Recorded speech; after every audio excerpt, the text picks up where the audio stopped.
Hello, this is a quick look at the DBPower 1080p dual lens car camera kit. This clips over your existing mirror. I've not seen one like this before. Comes with a before first use warning on the front, but this is just a sticker, and if you peel this off, what you'll find underneath is a small screen. And this screen will show you what the front and rear camera are displaying. It's also how you operate the menu system.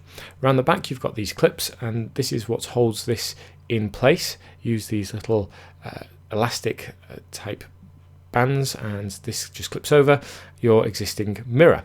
Depending on how you have your mirror, you may need to adjust the camera, and that can be pushed around a little bit. It's quite stiff to start with, but it does rotate around quite a lot. Along the top are various ports for the power, the SD card, the rear camera, and an optional GPS module that isn't included. And on the bottom are the controls for controlling the menu. When this is powered on, the menu comes on the main screen. Along with the front-facing camera, you do get a rear-facing camera, which comes with a long wire, and there's a couple of other wires including this that I think you're supposed to attach to the car, but I wasn't too clear because the manual's not very good. You also get the USB cable for the main camera. Those are the elastic bands to put this over. You get some fitting screws for the rear camera and a USB cable in case you want to pull the footage off, and the manual. The manual is pretty poor. It's in black and white. We'll come back to that later.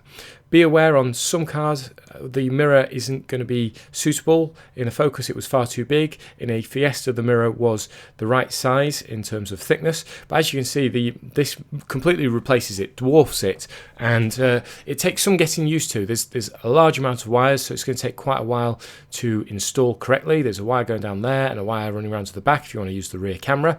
Note that the charger has the cool feature of also being a USB charging point, so if you want to charge your phone on the go, you can do. The manual does try and help you install this, but the pictures are in black and white, so it says follow the dotted lines, and you just can't really see them on the picture. The manual's really poor and not much help. And here's the wires I was talking about earlier.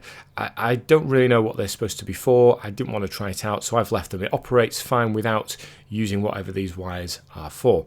In use, it actually takes quite a bit of getting used to because it's a blue mirror, so you can either focus on the menu that you can see here, lots of menu options, or you can focus on the mirror itself, and the buttons at the bottom just control it. So here you can see you can also change it between the front, the rear, or both side by side, and one in the top corner. Footage though was pretty poor, so every time it creates a new file you saw a little flash there. That's where it's creating a new file.